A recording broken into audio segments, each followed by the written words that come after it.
Bismillahirrahmanirrahim. Kejadian akhir-akhir ini kembali heboh dan membuka fakta yang tertutupi di Aleppo dengan banyaknya korban dari kaum muslimin. Apakah tindakan tentara di sana termasuk tentara Rusia perbuatan berlebihan? Lalu apakah jika kita doakan agar Allah membinasakan mereka semua yang membuat kondisi muslim di sana sampai seperti ini termasuk berlebihan? Tentu saja perbuatan mereka melampaui batas. Apa urusannya Rusia sama Aleppo? Gak ada urusan sama sekali. Ini perilaku Bashar yang semoga Allah binasakan sudah luar biasa melampaui batas. 200.000 kesekian ahli sunnah dibunuh sama dia. Ini sudah melampaui batas, perempuan yang dizina, diperkosa, segala macam perbuatan yang naudzubillah. Sudah luar biasa, melampaui batas kalau ini, sudah melampaui batas. Nggak ada urusannya. Selama ini dia menjadi pemimpin di wilayahnya pun karena dukungan para muslimin, gitu kan. Tapi yang mereka lakukan melampaui batas. Kalau kita sekarang memang malah harus, saya anjurkan para imam-imam kita di masjid jangan berhenti kunut nazilah sekarang, minta. Nabi SAW pada saat 70 sahabatnya hafal Quran dibunuh oleh suku Arab karena mereka berkhianat, maka mereka berdoa. Nabi SAW berdoa kunut sebulan malah, non-stop. Subuh, duhur, asar, maghrib, isya. Doa kunut nazilah. Minta kepada Allah Subhanahu Wa Taala agar Allah Subhanahu Wa Taala mengambil alih atau menghukum mereka. Dan kita teman-teman sekalian menggunakan senjata kita yang paling kuat, yaitu doa. Jadi jangan bilang teman-teman sekalian, bantulah saudara kita di Aleppo atau di Halab, bahasa Arabnya kotanya, di Halab atau di negara-negara lain muslim yang sedang tertindas, minimal dengan doa. Jangan bilang minimal dengan doa. Doa itu senjata yang terkuat. Antum bilang minimal seakan-akan doa itu dianggap remeh, enggak. Doa itu paling kuat, senjata orang mukmin, gitu kan? Kalau yang lainnya Allahu a'lam.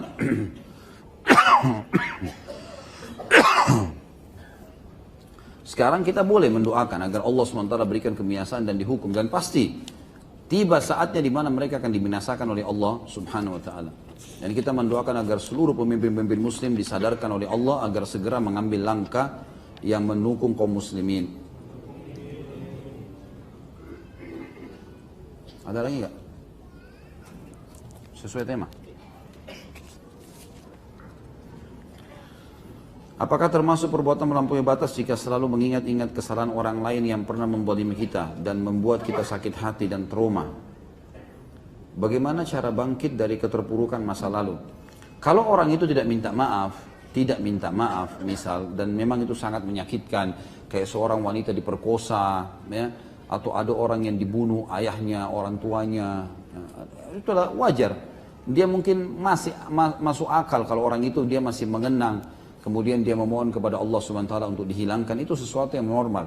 Tapi kalau orang pelaku itu sudah minta maaf dan memang betul-betul dia minta maaf, dia bertaubat kepada Allah, kita harus memaafkannya. Kalau dia melakukan perbuatan tidak minta maaf, dia melampaui batas. Tapi kalau sudah minta maaf, kita tidak maafkan, kita bisa melampaui batas, gitu kan? Kalau sudah minta maaf selesai, itu urusannya.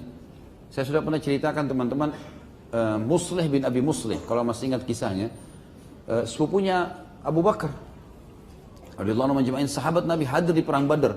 Waktu tersebar fitnah berzinanya Aisyah radhiyallahu anha dengan Safwan, maka Muslih bin Abi Muslih adalah termasuk orang yang pertama menyebarkan gosip itu. Padahal dia adalah orang sahabat Nabi hadir di Badar, sepupunya Abu Bakar, dan orang miskin dibiayai hidupnya oleh Abu Bakar. Tiap hari makan minumnya dari Abu Bakar, tempat tinggal dari Abu Bakar radhiyallahu anhu menjemain. Waktu ketahuan ternyata dia penyebar gosip dan dihukum 80 derah cambukan, waktu turun surah An-Nur membela Aisyah anha, maka Abu Bakar berkata, saya mulai sekarang boikot, berhentikan dibantuan buat Muslim. Masa dibantu, diberikan hidup, makan, minum, segala tempat tinggal, kemudian balasannya adalah memfitnah anak saya, yang sama saya ponakannya sendirilah, gitu, sepupunya sendiri. Maka pada saat itu turun firman Allah Subhanahu Wa Taala, yang akhir ayatnya berbunyi, A'udzubillahi minasyaitonirrajim, ala tuhibbuna yaghfirallahu lakum?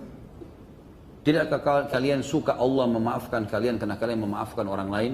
Dan ini ayat turun kata ulama kepada Abu Bakar. Abu Bakar mengatakan, aku ingin Allah maafkan aku. Maka dia maafkan Muslim bin Abi Muslim, lalu dia kembali memberikan nafkah. Karena Muslim bertaubat dari perbuatannya. Padahal berat ya, orang ini telah dibiayai hidupnya tiap hari dan juga memfitnah anaknya buat zina. Tapi dikembalikan semua, karena memang di sini kita harus tahu kita bermuamalah dengan Sang Pencipta Allah, bukan dengan manusia itu, sebagaimana sudah sering saya ulangi. سبيل الدموع سبيل مريح تنهدى يا صاحي كي تستريح